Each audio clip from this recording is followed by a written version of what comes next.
Comenzamos la semana en la 94.5 con nuestro Enlace Económico.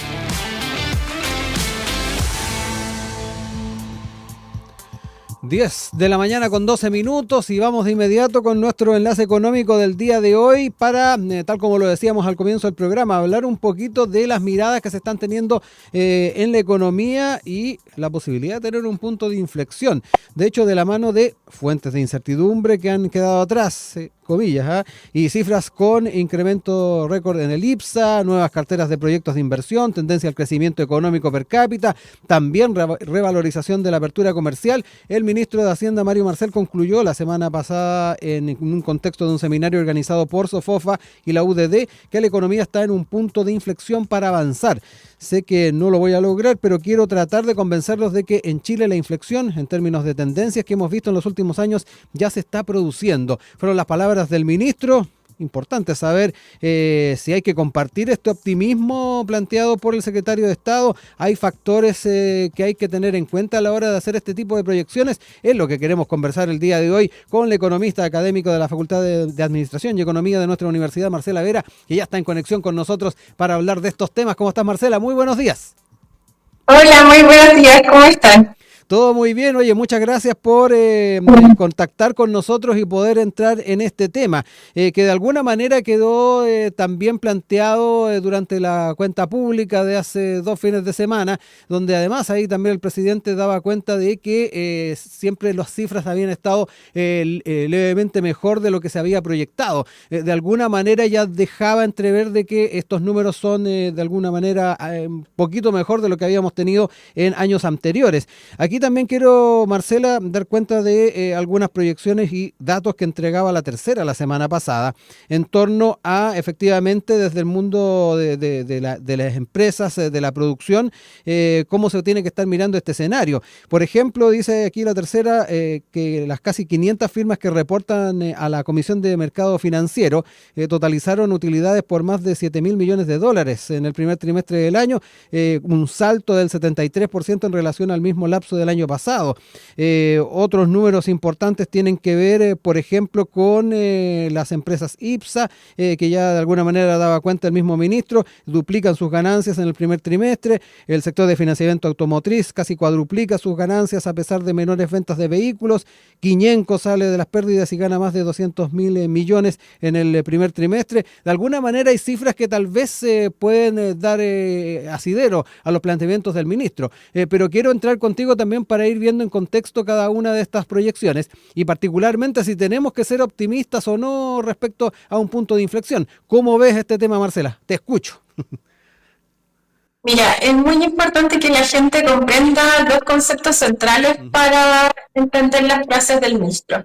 El primero tiene que ver con el crecimiento y el segundo con el desarrollo. No necesariamente el crecimiento conduce al desarrollo. El crecimiento tiene que ver con cuánto producimos anualmente y cómo este se expresa en términos de aumento en relación al año anterior. Es así entonces como a nosotros obviamente nos alegra cuando podemos observar indicadores en donde ha habido un aumento, por ejemplo, un 2,5%, como ocurrió en el último IMASEC del mes de abril.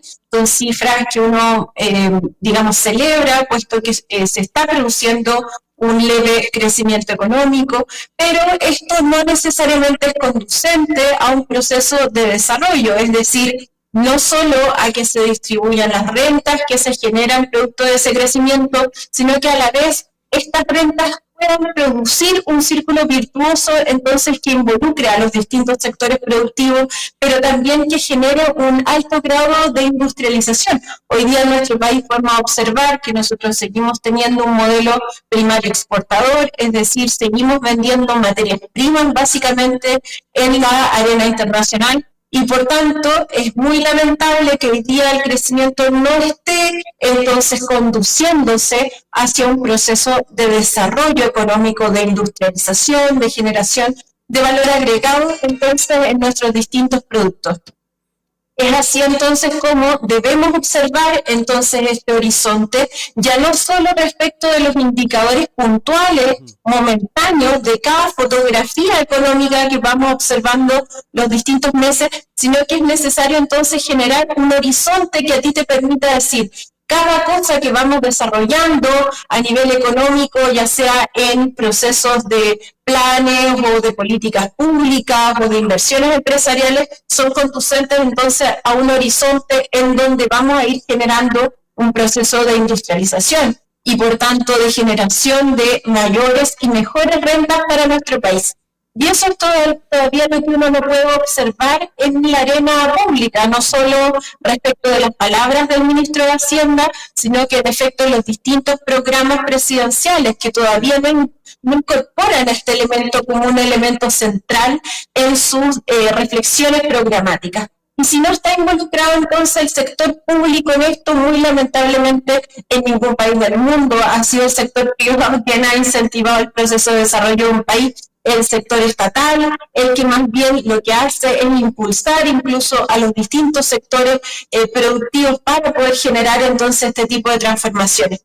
Respecto a las palabras del ministro, uno tiene que observar que en efecto se ha ido produciendo un mejoramiento de distintos tipos de indicadores, del indicador inflacionario, también de la cantidad de producción que estamos generando anualmente, en particular además en el sector de minería. Sí. Podemos observar cómo se están aprobando y apoyando una serie de proyectos mineros que lo que van a hacer es que van a aumentar entonces la cantidad de producción que está generando nuestro país respecto de estas materias primas.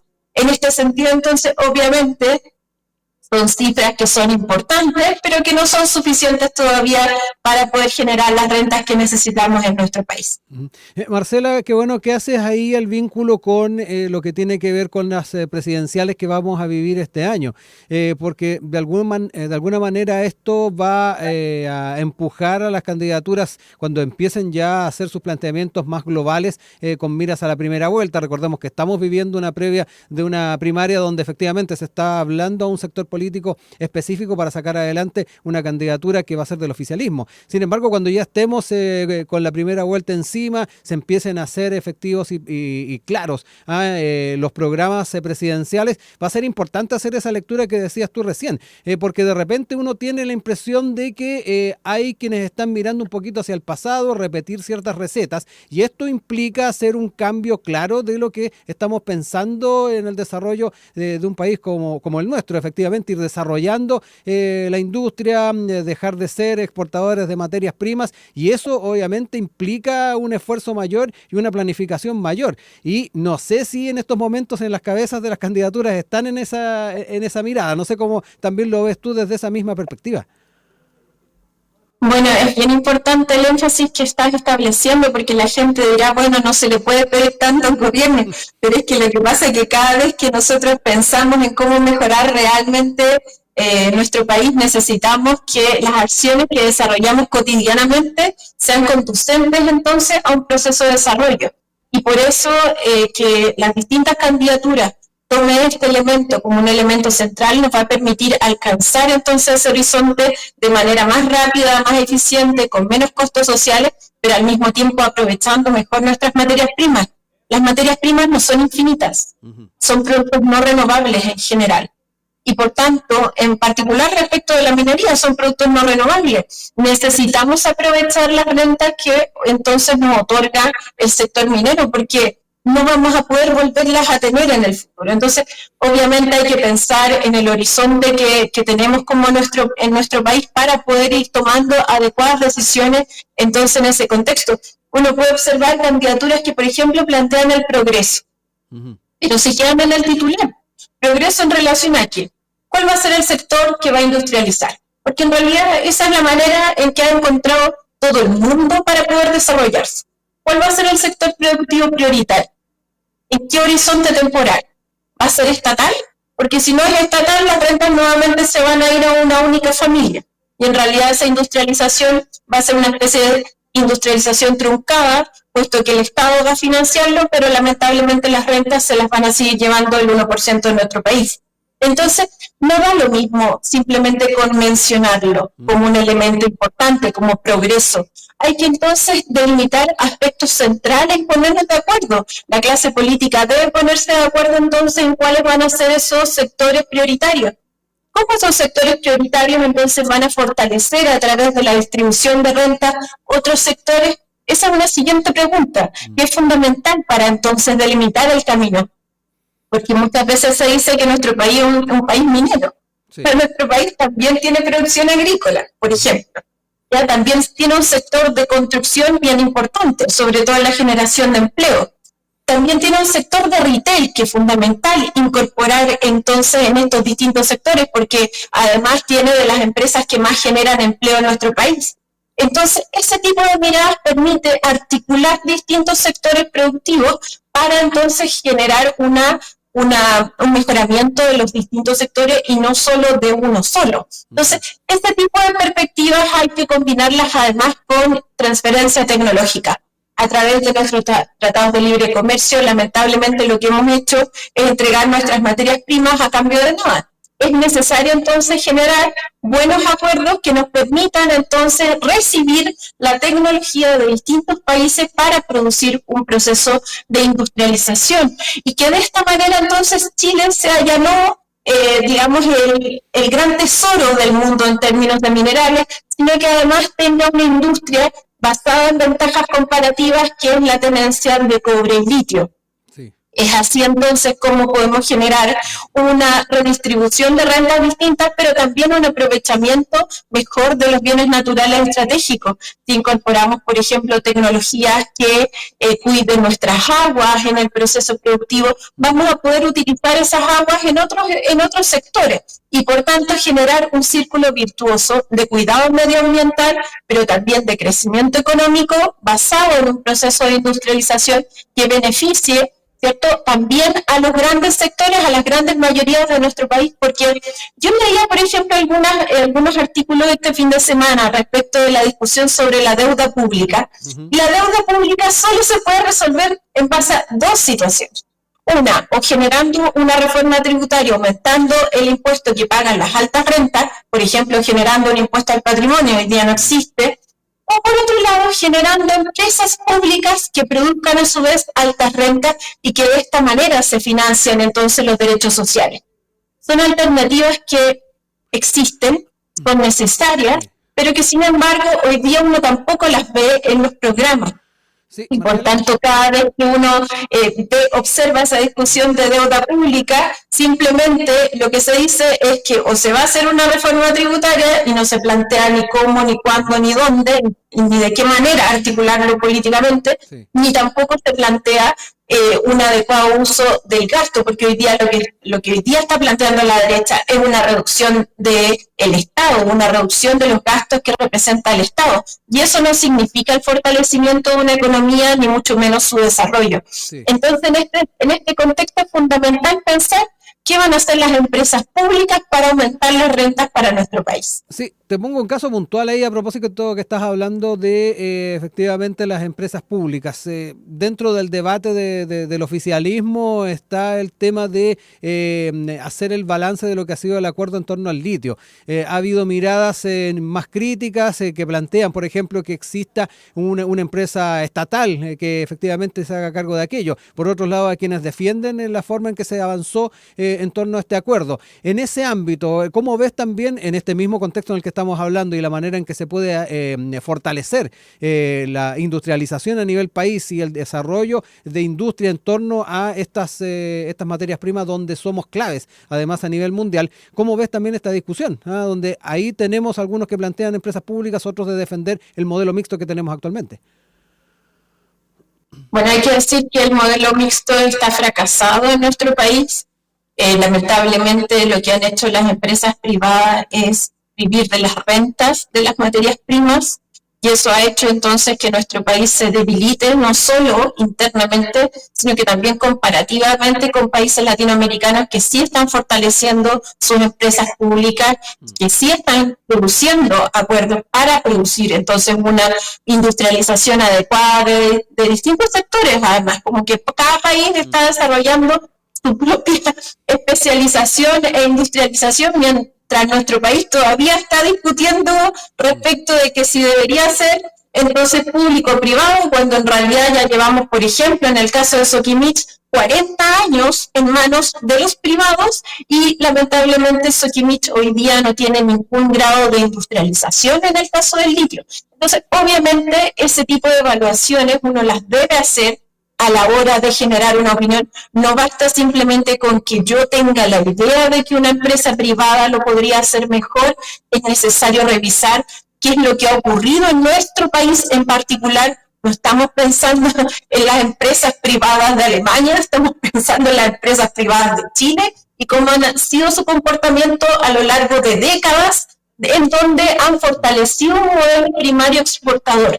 Y por tanto, la alternativa de generar una empresa pública con fortalecimiento, ¿verdad?, respecto a tecnología a través de estas transferencias que perfectamente están fáciles hoy día mismo de alcanzar vía acuerdos internacionales. Lo comentaba en otro programa anteriormente, la CELAC abrió el horizonte para la industrialización de América Latina en manos de la voz del presidente de la República Popular China, el presidente Xi Jinping. Él plantea que va a dar la cobertura y el soporte económico, incluso en términos de financiamiento, para que América Latina pueda industrializarse y de esta manera alcanzar un proceso de desarrollo. Esta posibilidad nosotros no la hemos tenido y por tanto debemos aprovecharla a la hora de generar entonces nuevos acuerdos.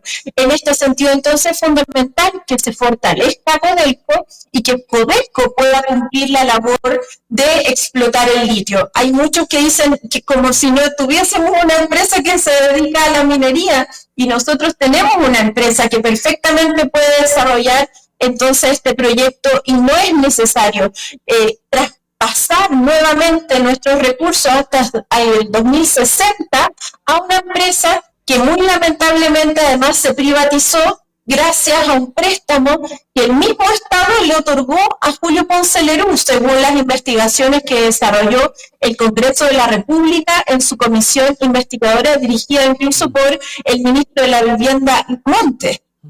Por tanto, lo que tenemos aquí es un caso en donde se está incentivando la corrupción si es que el acuerdo entonces entre Soquimich y Codelco se mantiene, porque ¿cómo es posible que le sigamos pasando recursos públicos a una empresa que muy lamentablemente no solo no ha industrializado, sino que además se privatiza en este tipo de condiciones? Entonces, no hay que dar garantías para la impunidad, ni mucho menos fortalecer las estrategias de corrupción que han primado en la forma en donde se ha desindustrializado nuestro país y en donde está necesario corregirlo para que no solo ya no siga aumentando la corrupción, porque sigue teniendo financiamiento, sino que también para que podamos dar garantías para dar el cumplimiento de los derechos sociales que cualquier Estado moderno debe garantizar. Yo quiero recordarles que estamos en diálogo con la economista y académica de la FAE, de nuestra universidad, Marcela Vera, para ir viendo el contexto económico y particularmente las señales de recuperación, de punto de inflexión que ha planteado el ministro Mario Marcel. Ahí Marcela estaba haciendo obviamente sus apuntes respecto a que en ese entendido es importante ir dando un salto importante en lo que tiene que ver con el desarrollo de la industria, algo que ha estado al debe en distintas administraciones de nuestro país. Marcela, a la hora de ir viendo también cada uno de estos factores, ¿cuán relevante también son las turbulencias en el mercado internacional? Porque obviamente están los impulsos que se puedan dar por un gobierno específico, tomar ciertos riesgos, tomar ciertas apuestas, por ejemplo, lo que tiene que ver con una mayor industrialización y un mayor potenciamiento del Estado en este ámbito, pero por otro lado están esos factores que están alrededor del mundo siempre presentes y que hoy por hoy, a propósito de esta guerra comercial de la que se ha hablado bastante, a muchos les genera cierto temor. ¿Cómo ves también los factores externos? Bueno, es bien importante que recordemos que todos los comentarios que hicimos en relación a la guerra comercial se han ido cumpliendo. Iniciamos un análisis en diciembre, luego en enero, febrero, y toda la trayectoria que proyectamos para este periodo, en efecto, ocurrió. Lo que tuvimos entonces fue una disminución del posicionamiento que tiene Estados Unidos en el mundo, incluso en distintos sectores productivos. Ha perdido entonces la posibilidad de ser el principal comprador o uno de los compradores relevantes, y entonces los distintos mercados han abierto posibilidades de negociación hacia otros sectores distintos del de Estados Unidos. Incluso Estados Unidos ha perdido la posibilidad de tener socios estratégicos en el caso de Asia. Me refiero, por ejemplo, a Japón o a Corea del Sur, que hoy día están desarrollando acuerdos muy importantes con China, acuerdos que no solo guardan relación con el comercio, sino que con un alto grado de transferencia de tecnología entre ellos y de procesos de innovación conjuntos. O sea, estamos hablando del fortalecimiento de un proceso de integración en Asia, producto de la política comercial que desencadenó entonces el gobierno de Donald Trump.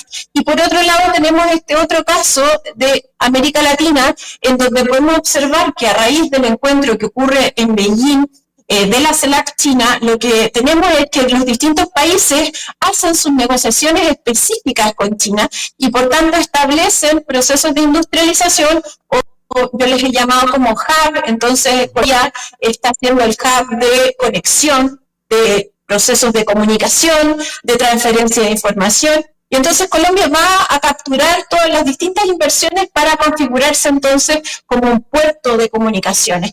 Perú lo ha hecho a través del puerto de Chancay, también en donde están llegando las distintas materias primas hasta ese lugar para entonces distribuirlas al mercado asiático. Y por tanto, uno ahí puede observar perfectamente cómo hay estrategias específicas. También ocurre en el caso boliviano de forma muy interesante en relación a la industrialización del litio y de la generación de procesos de construcción de carreteras y de sistemas que permitan entonces transferir recursos más fácilmente.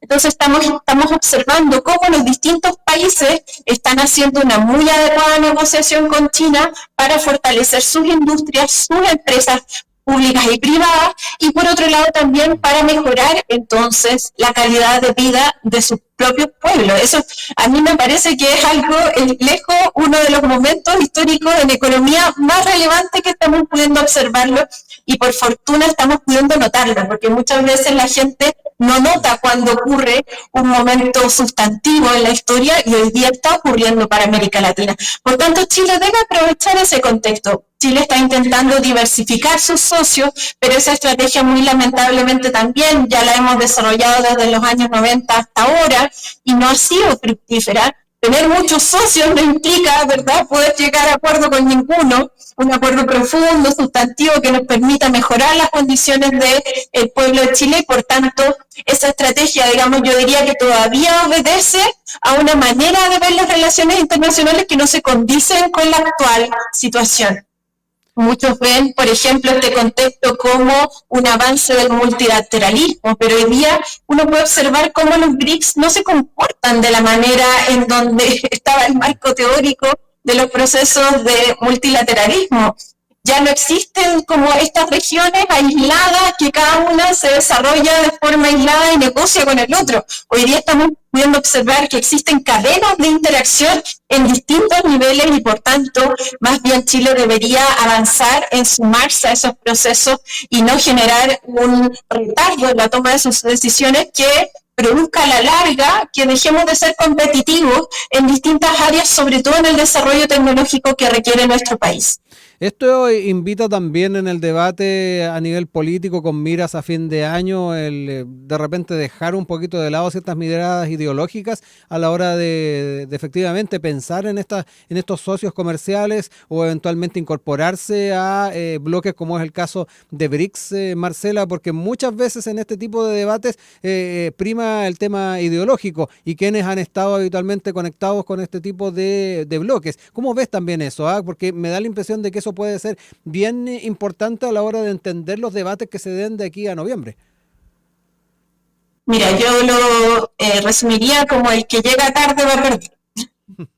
O sea, si nos sumamos muy tarde a todo el bloque de los BRICS, lo que vamos a tener es que vamos a finalmente producir un proceso de negociación muy tardío y por tanto ya no vamos a ser prioritarios. Hay muchos países que tienen esta idea de el que llega primero entonces es prioritario también en mi proceso de negociación, en las inversiones, en las decisiones que voy tomando, entonces en conjunto, en el contexto global. Por tanto, es fundamental que hoy día Chile mejore sus estándares, modernice la manera en que está viendo la realidad, porque en efecto está avanzando muy rápido. Nosotros hemos comentado, por ejemplo, esto de los procesos de industrialización. Yo diría que ya hace unos 7 años, por lo menos, en nuestro panel por lo bajo, en los distintos países. Además, hemos ido haciendo seguimiento a lo que ocurre en los distintos países a través de nuestros programas y podemos ver cómo ya algunos ya lo están haciendo.